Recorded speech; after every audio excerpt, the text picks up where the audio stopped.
जिस जगह पे आप आवाज आ रही है सबको, जिस स्थान पर आप बैठे हैं, जिस लीला स्थली पर आप बैठे हैं, इसको मान सरोवर बोलते हैं। आवाज आ रही है ना? तो ये मान सरोवर, इसका नाम कैसे पड़ा है, इसके पीछे क्या लीला है, संक्षेप में मैं बताऊंगी, ज्यादा समय ना लेते हुए आप लोगों को संक्षेप में बताऊंगी। जैसा मैंने आपको बताया है कि ब्रजभूमि पूरा प्रेम की, भगवान की लीला स्थली है। पग पग पर यहाँ पे भगवान ने अनंत प्रेम की वर्षा की है हम जीवों के लाभ के लिए। हम जीव उस प्रेम के रस में डूब सके, इसलिए भगवान ने हर लीला की है ताकि हम सीख सके कि हम उनसे कैसे प्यार करें। ऐसे ही मान सरोवर भी एक प्रेम का आदर्श है, प्रेम सिखाती है ये जगह कि हमें श्याम सुंदर से कैसे प्रेम करना चाहिए। ये मान सरोवर कैसे बना है मैं आपको बताती हूँ।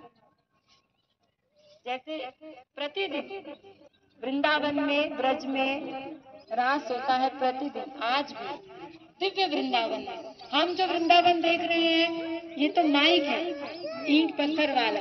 इसी वृंदावन के अंदर एक दिव्य वृंदावन छिपा है जहाँ आज भी हमारे प्रिया प्रियतम श्यामा श्याम अपने समस्त भक्तों के साथ, परिकरों के साथ लीला करते हैं। ऐसी एक बात की बात है, आज से 5000 साल पहले की। ठाकुर जी राधा रानी अपना समस्त परिकरों के साथ, सखियों के साथ रास कर रहे थे। तो अचानक राधा रानी किसी कारण से अचानक मतलब भक्तों पर कृपा करने के लिए, गोपियों पर कृपा करने के लिए अचानक वो रास में मान लेकर बैठ गई, रूठ गई। मतलब मान ले लिया और रूठ करके रास को छोड़ करके इसी जगह जहाँ पे ये मान सरोवर है, इसी जगह आकर के वो बैठ गई थी एकांत में, अपने रास को छोड़ करके। आवाज आ रही है कि नहीं? तो माँ अपने रास, अब ये सोचेंगे कि राधा रानी क्यों रूठ जाती हैं, भगवान भी रूठ जाते हैं। देखिए, राधा कृष्ण कभी भी आपस में रूठते नहीं है, लेकिन वो हम भक्तों को कोई ना कोई लीला देना चाहते हैं, गोपियों को, कि मैं रूठूंगी तो ठाकुर जी मुझे मनाएंगे, तो गोपियों को उस लीला का आनंद मिलेगा, उसमें सेवा मिलेगी। इसीलिए वो सब लीलाएं करते हैं ताकि उनके भक्तों को उस लीला में कोई ना कोई पात्र बन जाए, वो लोग कोई ना कोई, उनको हमारी लीला में सेवा मिले, हमारी लीला से उनको आनंद मिले। जैसे राधा रानी रूठ जाएंगी तो फिर ठाकुर जी गोपियों के पास आएंगे, भी राधा रानी को मनाओ। फिर गोपियां राधा रानी के पास जाएंगी कि राधा रानी मान जाओ, राधा रानी नहीं मानेंगी। तो ऐसी ही लीलाएं चलती हैं। उनका रूठना, मनाना, प्रेम करना, रास करना, नौका विहार करना, समस्त लीलाएं केवल हमारे को आनंद देने के लिए। ऐसी राधा रानी एक बार रास में मान करके बैठ गई और रूठ गई, तो यहीं आकर के वो बैठी थी। और जैसे वो एकांत में आकर अकेली आकर बैठी रात से, तो उनको श्याम सुंदर की याद आने लगी, क्योंकि वो एक पल भी ठाकुर जी राधा रानी के बिना एक क्षण का करोड़वा हिस्सा भी हो, उतना दूर भी नहीं रह सकती। ऐसी राधा रानी भी ठाकुर जी के बिना एक क्षण भी नहीं रह सकती। ये रूठना मनाना तो केवल एक आनंद को बढ़ाने के लिए होता है, प्रेम को बढ़ाने के लिए होता है। तो जैसी राधा रानी यहाँ पर आकर बैठी, तो तुरंत राधा रानी यहाँ पर आकर श्याम सुंदर की याद आने लगी।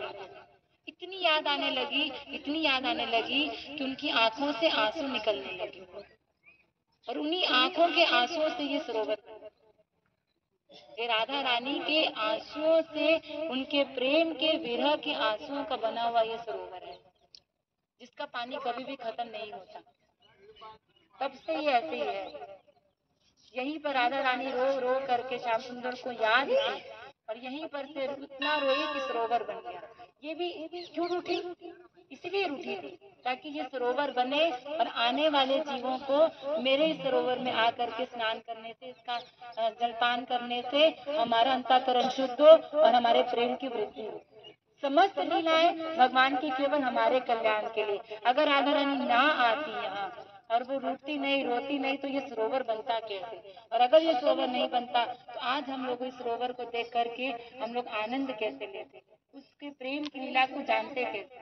तो ये समस्त लीलाएं केवल हम लोगों को राधा रानी अपना अनुभव देना चाहती है, ठाकुर जी हमारे को अपनी याद देना चाहते हैं। ताकि हम यहाँ पर आए और उनका चिंतन करें, उनको याद करें, ताकि हमको याद करने से हमारा मन शुद्ध हो। तो राधा रानी के आंसू से ये सरोवर बना है।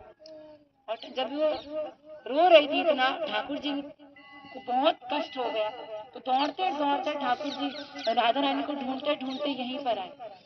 और जब आए तो राधा रानी को मनाने लगे। और कैसे मनाए थे? अपनी मुरली को और अपने मुकुट को राधा रानी के चरणों में रख दिया, चरणों में रख दिया और रो रो करके राधा रानी से प्रार्थना करने लगे कि प्यारी जी मान जाओ, मैं आपके बिना एक पल भी जीवित नहीं रह सकता, आपके चरणों से एक क्षण के लिए भी मैं दूर नहीं रह सकता, मान जाओ करके इसी स्थान पर, इसी मानसरोवर में, यहाँ पर मंदिर भी है जहाँ ठाकुर जी ने राधा रानी को मनाया था और यहीं पर बैठ करके वो लीला करते। ये वही जगह है मानसरोवर। तो प्रेम का मतलब अद्भुत एक सरोवर है ये, राधा रानी के अश्रुओं का सरोवर है।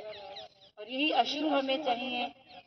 राधा रानी हमें सिखा रही है कि कैसे श्याम सुंदर से मिलने के लिए रोना है, कैसे हमें व्याकुल होना है कि बस रहा ना जाए, प्यारे श्याम सुंदर से मिले बिना रहा ना जाए, ऐसा प्रेम हमें करना है।